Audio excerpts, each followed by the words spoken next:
Shalom. First, I want to give all praises, honor, and glory to Yahweh, Bahashem, Yahweh Shai, Bahashem, Rakah, Kodash. Double honors to the apostles of Great Millstone, and peace and blessings to the elect. This is from ZeroHedge.com. All right, and it says a massive armada of Iranian Revolutionary Guard Corps boats mobilize in Gulf amid rumors Israeli strike imminent. All right, and this is basically what we're hearing now, where as I'm going to read, it says the naval forces of the Iranian Revolutionary Guard Corps on Thursday conducted large-scale exercises in the Strait of Hormuz at a moment Tehran believes Israel will launch a preemptive strike aimed at drawing Trump into ordering U.S. military action in the region before he leaves office in January. All right, now as the scriptures say, all right, the least of them shall draw them out. All right, the least of the flock shall draw them out. Okay, so this would be interesting if they did this, but nonetheless, right now, what this is, all right, it's just as Yahweh Shai prophesied. Okay, and I'm gonna go there, Matthew 24, just to hit that main point. Okay, 24 verse 6. And ye shall hear of wars and rumors of wars. Okay, as it says here, um, massive armada of Iranian Revolutionary Guard Corps boats mobilize in Gulf amid rumors Israeli strike imminent. So right now we're hearing of wars and rumors of wars.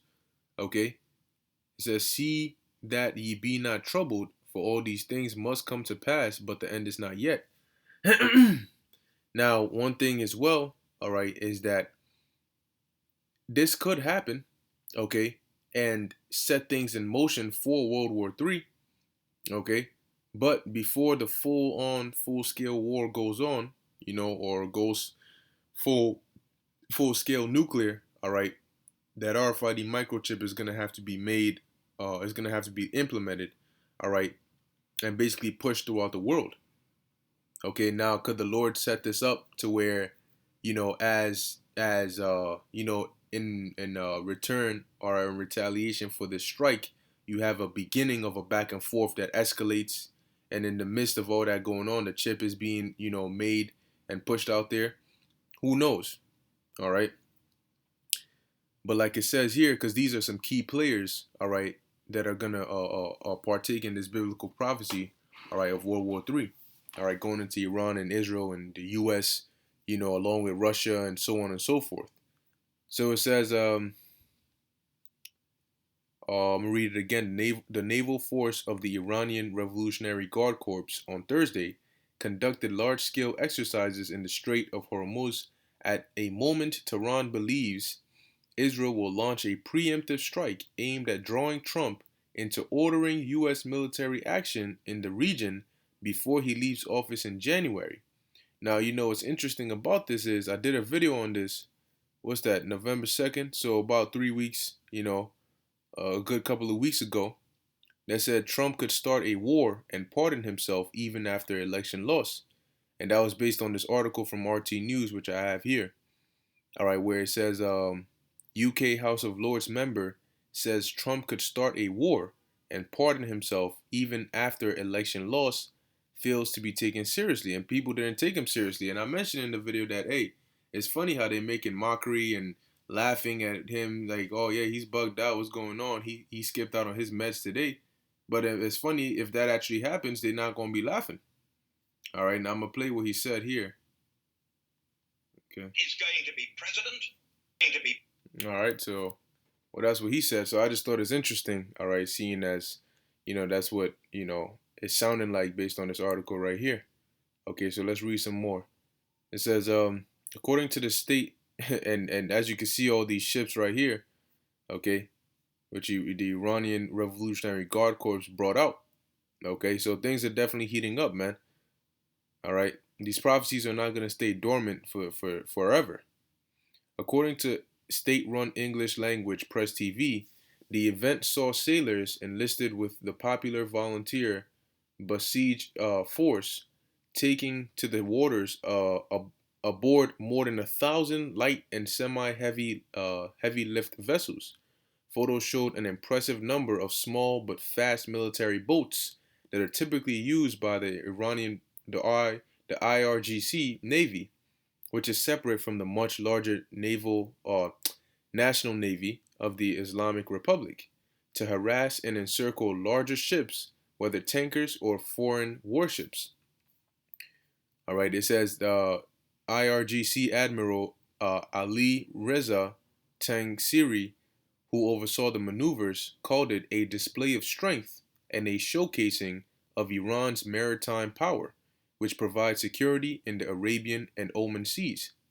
Crucially, the show of force comes amid widespread reports that Trump is mulling some of kind, pretty sure to say some kind of preemptive action against either Iran or its regional allies, such a powerful Shia, such as the powerful Shia militias in Iraq. And it will be very interesting because just the beginning of last year, he ordered the strike to kill the Iranian general. And then if they go do something this time, all right, as we're approaching the end of this year, the beginning of next year, that'll be very interesting as well. Now it says earlier this month, the New York Times reported that Trump's advisors talked him down from ordering a strike, which they argued would certainly spiral into a larger war. But nonetheless, it's still gonna happen regardless. It's just a matter of time. Okay, whether Trump pushes it or whether Trump pushes it and Biden continues it, or whether he leaves and Biden pushes it, it's still gonna happen. It says included in the strike options were most likely plans to hit the Natanz enrichment facility, according to the report, which suffered sabotage and damage last summer in a likely Israeli covert operation, but which is being repaired and rebuilt. Now check this out. It says America's stability promotion works in mysterious ways. The U.S. and the region would be better off. Should say, I'm guessing it should say, if the U.S. simply didn't. In threat to Iran, U.S. sends heavy bombers to Middle East via Israel. Okay, so what is this? This is like the prophecy in Matthew 24. This is what wars and rumors of wars. Okay, so right now it's a rumor of war. Okay, and depending on who takes action first, if anybody takes action, this could escalate quickly. Okay, so it says Israel too is said to be preparing for such a scenario. With its armed forces said to be in high state of readiness, Iran is apparently taking these reports very seriously. Now, something could come out of this, or nothing could come out of this, and something else, the Lord could use something else to spark things up. All right. But every now and then you'll hear about news like this to keep you in mind that, hey, this World War III is also part of the prophecies. All right. It says Axios reported Wednesday, based on unnamed senior Israeli sources, the Israel Defense Force have in recent weeks been instructed to prepare for the possibility that the U.S. will conduct a military strike against Iran before President Trump leaves office, and that would be very interesting. It says Scoop, Israeli military prepares for possibility Trump will strike Iran.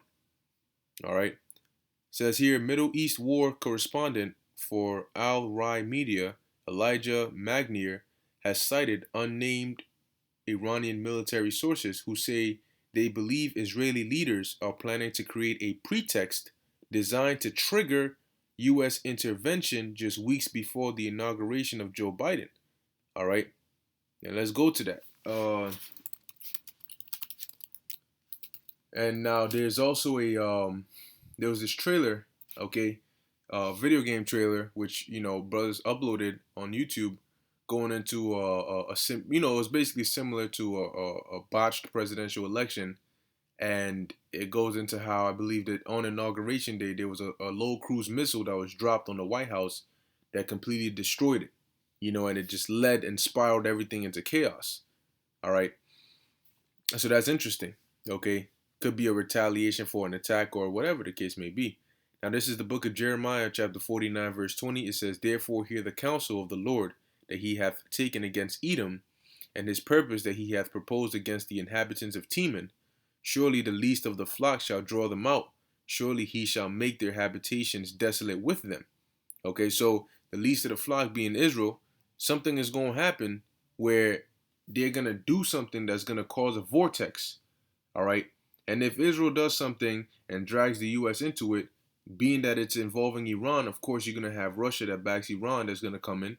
You're going to have China that's going to come in because they all have interests, all right, within these different nations in which they're allied with. Okay. So one draws another, which draws another. That's why it's called a vortex. Okay. And as the Lord said, all right,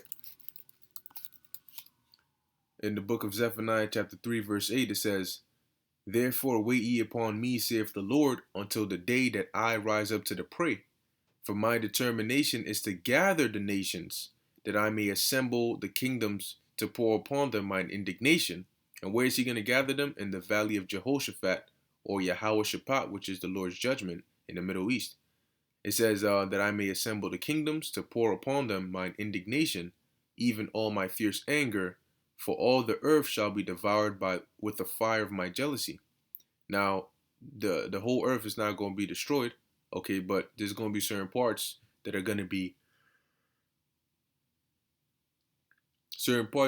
completely devoured. Because when you go into the word earth, all right, in the Hebrew is aratiza, all right, aratiza, which also means what? Land, territory, all right. So it doesn't necessarily refer onto the whole earth as in Aidan, okay, but rather a land. Okay, so certain portions, example being America, is going to be wasted, okay, and other parts of the earth as well. But pursuant to the book of Ecclesiastes, it tells you that the earth abideth forever.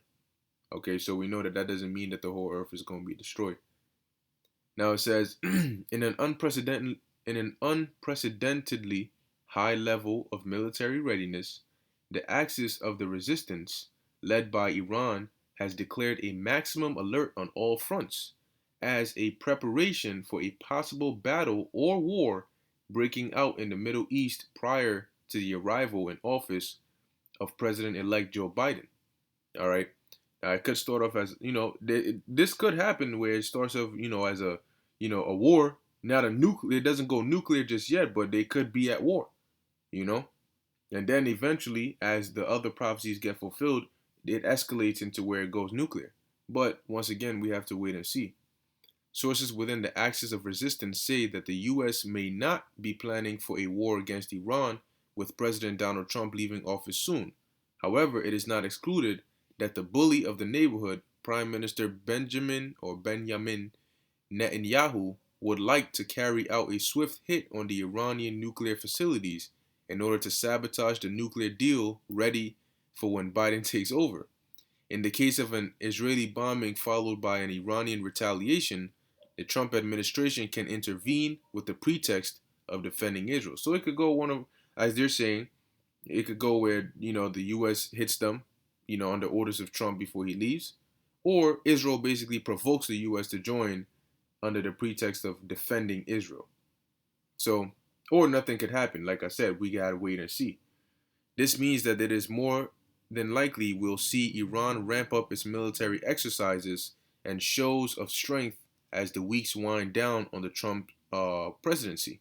Okay, so hey, let's see, man. All right, you got what, a month and roughly about a week. All right, if that.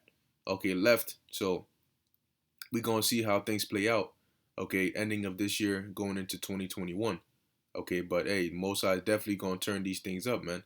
Okay, and these are signs, all right, of prophecy coming to pass, meaning what? Our deliverance is at hand. All right, so with that, I hope you were edified and informed.